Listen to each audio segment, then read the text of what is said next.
The giant Korean mafia boss was burning with fever, his powerful body trembling beneath a thin blanket. More than 30 armed guards stood outside his bedroom door. Yet not one of them dared step inside. He was a mountain of a man, even flattened by illness, shoulders too wide for the doorframe, hands that had ended lives with a single strike, a name that made hardened criminals lower their eyes when spoken aloud. Kang Ji-hoon. And right now, he was shaking so violently the bed frame creaked beneath him, sweat soaking through the sheets, completely and utterly alone. "Someone has to go in there," one guard whispered, not moving an inch. "You go in then," another hissed back. Last time he had a fever this bad, he broke a man's wrist just for touching his shoulder to check his temperature. 30 men. 30 trained, armed men who had stared down rival gunmen without flinching. And every single one of them stood frozen outside that door like it led somewhere far more dangerous than a sickroom. Then came the footsteps, small ones, soft, unhurried, completely unafraid. A 3-year-old girl walked straight through the crowd of guards, past legs twice her height, carrying nothing but a worn teddy bear tucked under one arm and a small pink blanket dragging behind her on the floor. She reached up with both hands and quietly pushed the heavy door open. "Ari, wait!" One guard reached for her too late. She was already inside. Grown men who had pulled triggers without blinking could not bring themselves to cross that threshold. It took someone who didn't yet know what fear was. If this story is already pulling at something in your chest, hit subscribe right now, because what happens next in this mansion is going to break your heart and put it back together. Drop a comment telling me where you're watching from, smash that like button, and share this with someone who needs a good cry today. Now let's go back to where it all began. The Kang mansion sat behind iron gates on the edge of the city, a fortress dressed up as a home. Marble floors, silk curtains, 30 rooms and not 1 ounce of warmth in any of them. Ji-hoon had built an empire out of fear, and he ran his house the same way he ran his business, with rules nobody questioned and consequences nobody wanted to test. No noise after 9. No one enters his study. No one speaks unless spoken to. The staff moved through those halls like ghosts, heads down, voices low. He paid them well. He also terrified them completely. Both things were true at once, and everyone had learned to live inside that contradiction. Among them was Michelle Carter, the newest maid in the house. She had grown up in Atlanta, Georgia, before life brought her across the ocean, and there was something about her that made people stop mid-sentence when she walked into a room, the kind of beauty that didn't ask for attention but got it anyway. She kept her head down and her sleeves rolled up and worked harder than anyone twice her size, because she had a daughter to feed and no husband left to help her do it. Her daughter Ari was 3 years old and impossibly bright, with 2 little braids her mother tied every morning and a laugh that seemed to belong somewhere warmer than that mansion. She didn't know what Kang Ji-hoon's name meant to the guards who flinched at the sound of it. She only knew he lived in the big room at the end of the hall, and that sometimes when he passed her in the garden, he didn't yell at her the way everyone expected him to. "Mommy, why does everyone walk so quiet in this house?" Ari asked one evening, swinging her feet from a kitchen stool while Michelle folded towels. "Because some people carry heavy things, baby," Michelle said softly. "And when people carry heavy things, they don't always know how to put them down." "Is the big man carrying something heavy?" Michelle paused, towel halfway folded. "I think he's been carrying it a long time." Ari nodded like that made perfect sense, the way only a 3-year-old could accept something too complicated for adults to explain, and went right back to swinging her feet. Nobody in that house smiled the way Ari smiled. Nobody laughed the way she laughed either. Sudden, full body, echoing down hallways that hadn't heard real laughter in years. The guards found themselves fighting grins whenever she skipped past them singing to herself. Even the cook, a stern older woman who never wasted a kind word on anyone, kept a small dish of rice cakes aside for her every afternoon. Ji-hoon noticed her too. In the distant way he noticed everything, filing information away without letting it touch him. A child in his house. A liability, technically. But he never gave the order to move her family elsewhere, and if anyone had asked him why, he wouldn't have had an answer. The collapse happened on a Tuesday. He had been awake for nearly 60 hours straight, buried under a war of numbers and threats from a rival organization trying to move in on his territory. His men had watched him push through meetings without eating, without sleeping, snapping at anyone who suggested he slow down. "I don't have time to be weak," he told his second-in-command, Deacon, when the man dared to bring it up. "Weakness gets people killed. Mine and theirs. Sir, you haven't slept in. I said I don't have time." 2 hours later, he collapsed in his study, hitting the floor so hard the guards outside heard it through solid oak doors. The doctor arrived within the hour, face pale as he listened to Ji-hoon's lungs. "Pneumonia," he said. "Severe. Combined with total physical exhaustion. His body has been running on nothing for weeks and it finally gave out." He turned to Deacon, voice tight. "He needs complete bed rest. No stress, no visitors, no work. If his fever spikes again without proper care, we could be looking at his lungs failing entirely." Deacon swallowed hard. "And if he doesn't rest?" The doctor didn't answer. He didn't need to. Word spread through the mansion like smoke. "The boss is sick. The boss is down."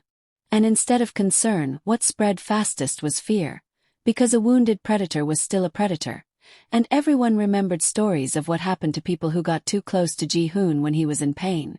The guards took up positions outside his door and stayed there. Servants found excuses to clean other wings of the house. Even Deacon, who had known him since they were teenagers clawing their way up from nothing, found reasons to send updates through the door instead of walking through it. The mansion, always quiet, became something closer to silent. Held breath. 30 rooms and not a single person brave enough to sit beside the one man who needed someone the most. Michelle heard the whispers in the kitchen. "He hasn't eaten in 2 days, one of the younger maids said, wringing a dish towel like it might save her from something. "Nobody wants to bring the tray in.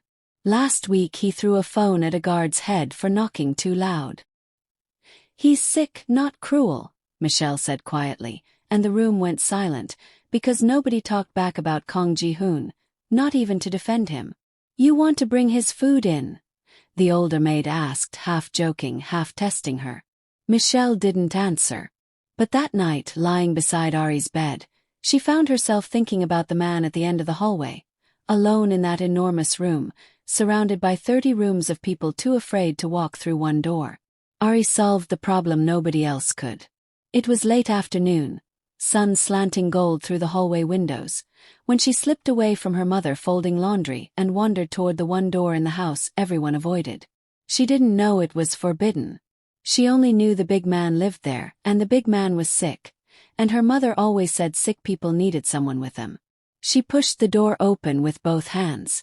The room was dim, curtains half drawn, and Ji-hoon lay tangled in damp sheets, shivering despite the heat radiating off his skin.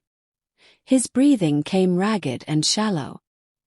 He looked nothing like the man who made grown adults flinch. He looked small, somehow swallowed by the bed. Ari walked right up beside him, teddy bear clutched to her chest, and studied him with a serious concentration only small children can manage. "You're cold," she said. He didn't answer. His eyes were closed, lashes damp with fever sweat, lips cracked and pale. She set her teddy bear down carefully on the nightstand, like she was placing something important somewhere safe, and grabbed the edge of the blanket that had slipped down to his waist. It was too heavy for her, and she had to use both arms and lean her whole body weight into it, but she dragged it up over his shoulders inch by inch until it covered him properly. Then she pressed her small palm flat against his forehead the way she'd seen her mother do to her 100 times when she had a fever of her own. "Mommy checks like this," she whispered, satisfied with her diagnosis. "You're really, really hot." She climbed up onto the edge of the bed, an impossible, enormous bed for someone her size, and without a hint of hesitation stood carefully on top of his feet, her tiny weight settling there like she was trying to pin the cold out of him. "Don't be cold," she said softly. "I'll keep your feet warm. Mommy says feet get cold first." His eyes opened. It happened slowly, a flutter, then focus, and for a moment he simply stared at the ceiling before his gaze dropped to the small girl standing on his feet like it was the most natural thing in the world. "What?" His voice came out wrecked, barely a whisper. "What are you doing?" "Keeping you warm," Ari said, like the answer was obvious. "You were shivering." He blinked at her. Somewhere in the fevered haze of his mind, a memory tried to surface. Something soft, something from very long ago, buried under 30 years of blood and silence. And then it was gone, and all that was left was this strange, small child standing on his feet with complete and total confidence that she was helping. "Where is your mother?" he managed. "Folding towels. I came to check on you." She patted his forehead again, gentler this time. "You have to rest. That's what the doctor said. And you have to eat soup. Mommy always makes me eat soup." He should have called for a guard. He should have ordered her out, should have felt the same cold irritation he felt whenever anyone dared step into his space uninvited. Instead, for the first time in longer than he could remember, he simply let his eyes close again, and didn't ask her to leave. Michelle found her 20 minutes later, standing frozen in the doorway when she realized where her daughter had wandered off to. "Ari," she breathed, horror flooding her chest. "Ari baby, come here right now." "Sure mommy, he's sleeping," Ari whispered, still perched on the edge of the bed, one small hand resting near his shoulder. "I made him warm." Michelle's eyes went to Ji-hoon, and she braced herself for his anger, for the explosion she'd been warned about since her first day in that house. But his breathing had steadied. His face, for the first time in days, looked almost peaceful. "I am so sorry," Michelle whispered, stepping forward to gather Ari into her arms. "She shouldn't have. I'll get her out right now, sir. Please forgive." "Leave her." His voice was rough, barely audible, eyes still closed. "She can stay." Michelle froze. "Sir." "I said leave her." A long pause, his chest rising and falling unevenly. "I haven't slept properly in 3 days." Michelle looked between her daughter and the man everyone in that house feared more than anything, and something in her chest twisted with a feeling she couldn't name. She pulled a chair quietly to the corner of the room and sat, watching, ready to grab Ari the moment anything went wrong. Nothing went wrong. Ari fell asleep sitting up beside him 20 minutes later, teddy bear back in her arms, and Ji-hoon slept through the night for the first time in a week. Word of it reached Deacon by morning, and he stood outside the door in stunned disbelief, listening to a small, cheerful voice narrating a picture book to a man who had once put a bullet through someone's kneecap for interrupting him. "And then the bunny said, 'I'm not scared of the dark anymore.'" Ari read, mangling half the words, holding the book upside down without noticing. "The end. Do you want me to sing you a song now?" "I did not ask for a song," Ji-hoon rasped, but he didn't tell her to stop either. She sang anyway. Off-key, half the words invented, and somewhere in that room, for reasons he could not explain to himself, the corner of his mouth twitched upward for the first time in longer than anyone could remember. Over the following days, it became a routine nobody dared question. Ari brought her toys and lined them up along his nightstand. "So you have friends?" She brought a bowl of soup, most of which ended up on the blanket, and fed him spoonful by spoonful with the intense focus of a surgeon. She fell asleep beside his bed more nights than not, curled up with her bear, while Michelle hovered nearby, torn between fear and something warmer she refused to name. His fever broke on the 4th day. His color returned on the 6th. And on the 8th day, the guards standing outside his door heard something none of them had heard in the 3 years they'd worked for him. He laughed. It was short, rusty, almost startled out of him. Ari had smeared soup across her own face trying to demonstrate how to eat properly. But it was real, and Deacon actually dropped the folder he was carrying when the sound hit the hallway. "Did he just?" one guard whispered. "I heard it too," the other said. "I don't believe it, but I heard it." It was during one of those quiet afternoons, sunlight pooling across the floor, that Ji-hoon finally asked the question he'd been circling for days. "Your mother," he said, watching Ari stack blocks on his blanket. "Where is her husband?" Ari's small hands paused. "Daddy went to heaven," she said simply. "Before I could remember him. Mommy says he was very brave." Something in Ji-hoon's chest tightened.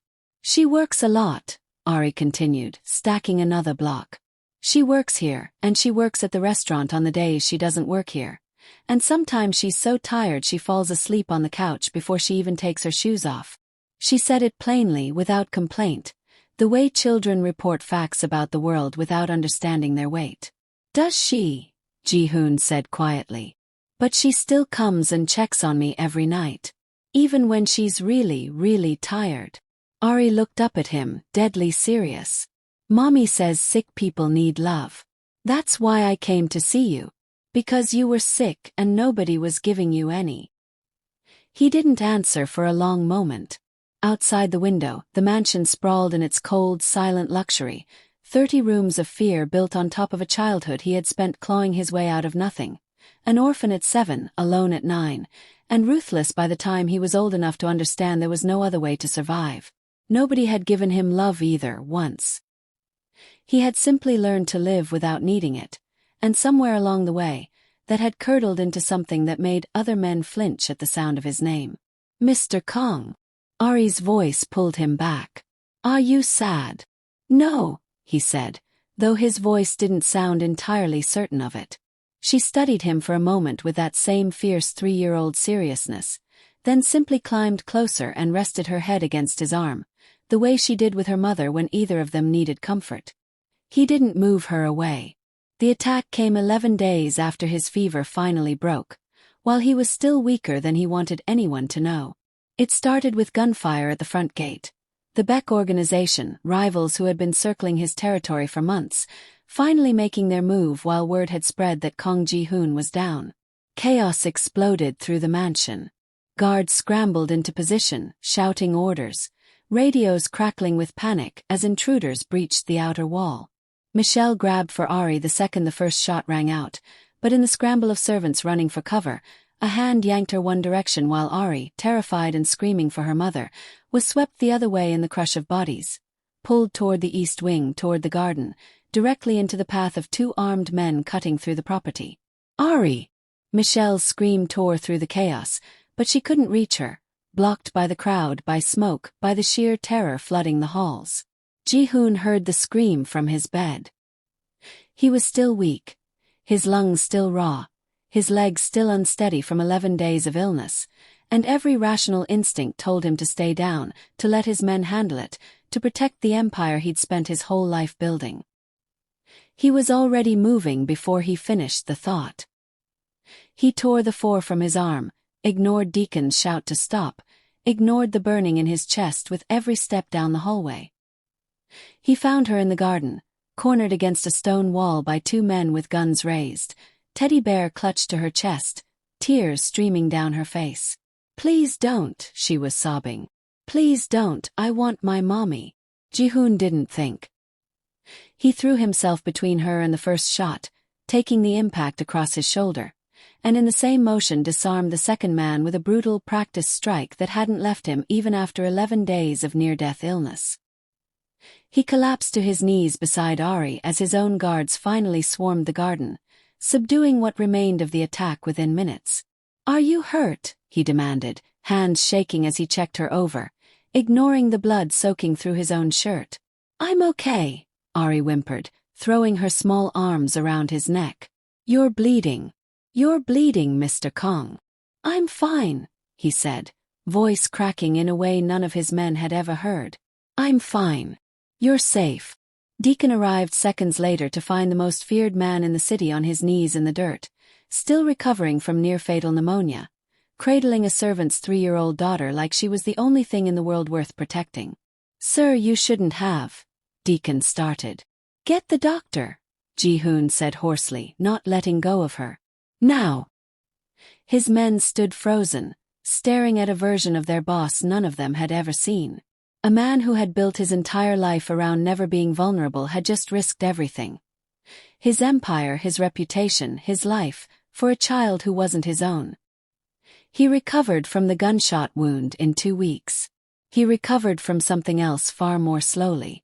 Months passed, and the mansion that had once echoed with silence began, slowly, to sound like something closer to a home. Ji-hoon started dismantling pieces of his empire quietly, one deal at a time, redirecting money that once funded war into something else entirely. A foundation for children who had lost parents the way he had, the way Ari almost had. He paid for Ari's education before she'd even started school. He bought Michelle a house of her own, not as payment, not as charity, but because he had watched her work herself to exhaustion for years and decided, finally, that some people deserved to rest. "You didn't have to do this," Michelle told him quietly, standing in the doorway of a home with her name on the deed. "I know," he said. "I wanted to." On a quiet evening nearly a year after that first fevered night, Ji-hoon sat on the porch of that same house, older somehow in the eyes though his face hadn't changed, watching Ari chase fireflies across the yard with her teddy bear tucked under one arm just like always. She ran up to him breathless, climbed onto the seat beside him, and without a word, pulled a small blanket off the back of the chair and draped it carefully over his shoulders, exactly the way he had once needed it. "There," she said, satisfied, patting it into place. "You won't be cold anymore." He looked down at her, at the fierce, unguarded kindness in her small face, and felt something break loose in his chest that 30 years of blood and silence had never managed to touch. He reached up and quietly wiped away a single tear before she could see it, though she saw it anyway, and simply leaned her head against his arm without saying a word. Sometimes the strongest hearts are not changed by power or fear or violence. Sometimes they're changed by the quiet kindness of someone too young to understand either one. If this story moved you even a little, don't scroll past without hitting subscribe, because there's another one just like it waiting for you. Drop a comment and tell me which part hit you the hardest. Was it the blanket, was it the rescue, or was it that final goodbye? Like this video if you believe kindness can reach even the coldest heart, and share it with someone who needs to believe that too. We'll see you in the next story.